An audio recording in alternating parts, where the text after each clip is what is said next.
sometimes I'm a little critical about the King James, where there's, really a poor translation. But I have never insinuated that overall the King James is a poor translation. It is not. It is not. Now, you say, well, Ray, you say it's not even a translation. It's a revision of the Bishop's Bible. Well, that's not so bad. The Bishop's Bible was a good translation. One reason the king wanted a new translation is he didn't like all the many marginal commentary that was in there, and he said no commentary at all except what little bit is absolutely necessary to explain a word or something like that, but no doctrinal type things.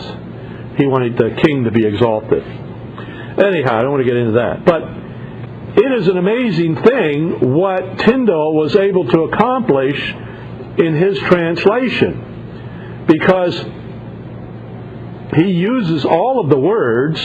I mean, it's seldom they have to leave a word out or put too many extra words in. Sometimes they do, because, like I've said so many times, it's impossible to translate one language into another word for word. People don't, they think that it is, that people don't know anything about languages.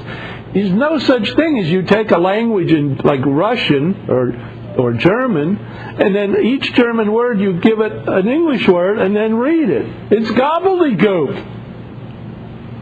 So some of the modern versions, like the New King James, they took out all the these and thous and all of that sort of thing and tried to modernize it. And some of the versions they put more emphasis on translating phrases rather than specific word for word.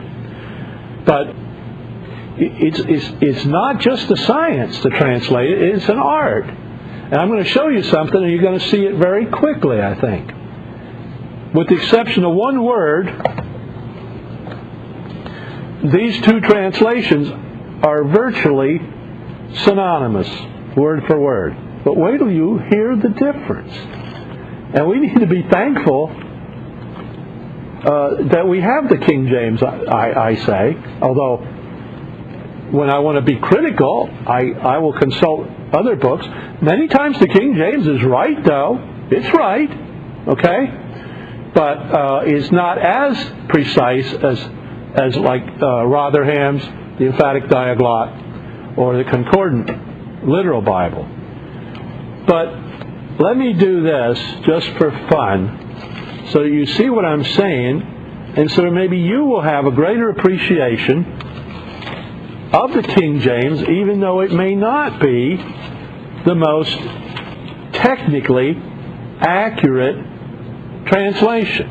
Okay, I have here. Now I have the Concordant New Testament up there because they don't have the Old Testament bound in one book. Like here's the Concordant version of the Old Testament, the Book of Psalms. I don't know how many pages. It's 177 pages, so it makes a whole book. So you can only buy the Concordant Old Testament like this. You get about 8 or 10 of these. Some of them, like the Minor Prophets, they put that all in one book, But you have to buy all these books. So if you want the whole Bible, it's over $100 now, I think. But they are working. Dennis, my webmaster, talked to Jim Coram, who's the head of the Concordant Publishing Concern. Of course, they had fires out there in Santa Clarita, where they're located. I hope they didn't burn down or have a problem.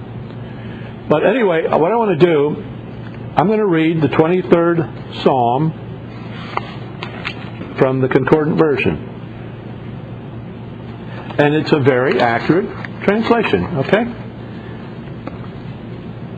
Yahweh is my shepherd. Nothing shall I lack. In verdant oasis he is making me recline. Besides restful waters, he is conducting me. He is restoring my soul. He is guiding me in the routes of righteousness on account of his name. Even though I shall walk in the ravine of blackest shadow, I shall not fear evil, for you are with me. Your club and your staff, they are comforting me. You are arranging a table before me in front of my foes. You have sleeked my head with oil. My cup is satiated. Yea, goodness and benignity, they shall pursue me all the days of my life. And I shall dwell in the house of Yahweh for the length of my days. That's fairly accurate. Word for word, it's accurate. But now listen to the King James. Same accuracy, except for one word, the last word. The Lord is my shepherd, I shall not want. He maketh me to lie down in green pastures. He leadeth me beside the still waters. He restores my soul. He leadeth me in the paths of righteousness for His name's sake. Yea, though I walk through the valley of the shadow of death. That is like so poetic, you know. He used all the words, but listen to this. Even though I should walk in the ravine of blackest shadow. Well, listen to Tyndale. It's King James, but it's Tyndale. Yea, though I walk through the valley of the shadow of death, I will fear no evil, for Thou art with me. Thy rod and Thy staff, they comfort me. Thou preparest the table before me in the presence of mine enemies. Thou anointest my head with oil, my cup runneth over. Concordance says, my cup is satiated. That's a little bit more accurate. The word satiated fits just a little closer. But listen how it sounds, you know. My cup is satiated. My cup runneth over. My cup runneth over. Surely goodness and mercy shall follow me all the days of my life, and I shall dwell in the house of the Lord forever.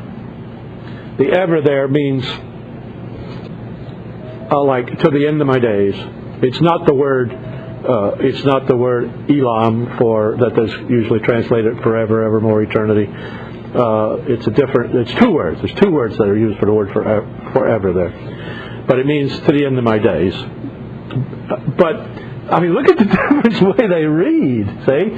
And this is the way the whole King James reads this way, you know? I mean, you just pick out scriptures almost any place, and they have this beautiful poetic ring. How Tyndale did that is almost amazing. Because he didn't add or take away words. But he used some different words, and he changed the order slightly, which is permissible, you see. And the end result, I mean, it's like, wow, what a difference. I just did that for fun.